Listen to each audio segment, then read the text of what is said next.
ট্রাম্পকে বেশ ভালোই একটা ধাক্কা দিয়েছেন চীনের প্রেসিডেন্ট শি জিনপিং। বলেছেন যে তাইওয়ান ইস্যু ঠিক মতো সামলানো না গেলে চীন যুক্তরাষ্ট্র সংঘাতে জড়াতে পারে।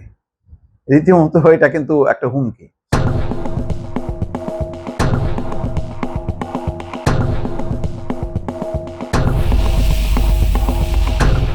এমনিতেই ট্রাম্প ইরান যুদ্ধ নিয়ে একটা বিব্রতকর পরিস্থিতির মধ্যে আছে। ইরান কোনোভাবেই কথা শুনছে না বা ইরানকে সামলানো যাচ্ছে না। তার মধ্যে এখন চীন সফরে গেছে ডোনাল্ড ট্রাম্প, সেখানে যে তাইওয়ান ইস্যুটা সামনে আনছে, যে এইটাকে যদি তুমি তা দিতে থাকো, তাইওয়ানকে অস্ত্র দিতে থাকো, স্বাধীন রাষ্ট্র হিসেবে যদি তুমি সেটাকে স্বীকৃতি দাও, তাহলে কিন্তু খবর আছে। চিন্তা করছেন যে চীনে গেছে ডোনাল্ড ট্রাম্প, একদম ট্রাম্পের মুখের উপরে শি জিনপিং বলে দিছে যে তাইওয়ানকে মদদ দেওয়া যাবে না। তাইওয়ানকে চীন মনে করে তাদের একটা অবিচ্ছেদ্য অংশ। তাইওয়ান হচ্ছে চীনের অংশ। তাইওয়ান কোনোভাবে একটা স্বাধীন সার্বভৌম দেশ, এই স্বীকৃতি চীন কখনো দেয় না। কিন্তু যুক্তরাষ্ট্র এটা মানে না। যুক্তরাষ্ট্র বরং তাইওয়ানকে মদদ দেয়, অস্ত্র দেয় এবং একটা স্বাধীন দেশ হিসেবে দাঁড় করানো, যাতে চীন সবসময় একটা ডিস্টার্বের মধ্যে থাকে। তো এখন চীনা প্রেসিডেন্ট শি জিনপিং জানে যে ডোনাল্ড ট্রাম্প তো এখন সাংঘাতিক রকম জটের মধ্যে আছে। সে ইরান যুদ্ধে জড়ায় যে পরিস্থিতির মধ্যে একটা নাজেহাল পরিস্থিতি, এটাই হলো মোক্ষম সুযোগ। সেই সুযোগটা কাজে লাগালো শি জিনপিং এবং বলে দিল যে তাইওয়ানের ব্যাপারে সাবধান, তাইওয়ানকে নিয়ে বাড়াবাড়ি করবে না। এবং দেখেন চীনও কত চালাক, যেখানে কয়েকদিন আগে বলল, ইরানের পররাষ্ট্রমন্ত্রী আব্বাস আরাকচিকে বলল যে ইরানে যুক্তরাষ্ট্র এবং ইসরায়েলের হামলা হচ্ছে অবৈধ।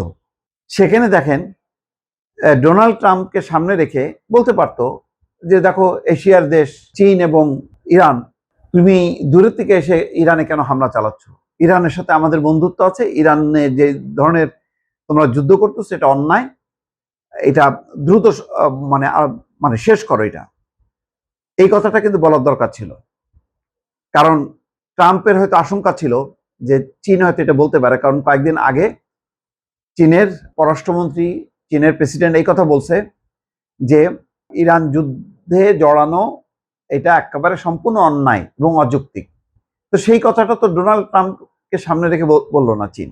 চীন আবার এখানে স্বার্থপরতা হইল, যেখানে ডোনাল্ড ট্রাম্প যে কথা বললো চীন সফরের আগে, ট্রাম্প হয়তো চিন্তা করছিল যে তাকে হয়তো ধরতে পারে, এই কথা বলতে পারে যে ইরান ইস্যু নিয়ে। তো সেই কারণে বলছে যে ইরান যুদ্ধের বিষয়ে চীনের নাক গলানোর কোনো দরকার নেই, এটা আলোচনার মাধ্যমে অথবা যুদ্ধের মাধ্যমে এই ইস্যুটা মীমাংসা করা হবে। এখানে চীনের কোনো মানে নাক গলানো বা পার্টিসিপেশন করা, কোনো পরামর্শ নেওয়া, কোনো কিছুর দরকার নেই। তো দেখেন চীনও আবার এই ইস্যুটাকে অ্যাভয়েড করে গেল, কিন্তু সে তার নিজের স্বার্থে তাইওয়ান ইস্যুটা ধরলো। আসলে বিশ্ব খুব স্বার্থপর, প্রত্যেকটা দেশ তার নিজের স্বার্থ উদ্ধারের চেষ্টা করে।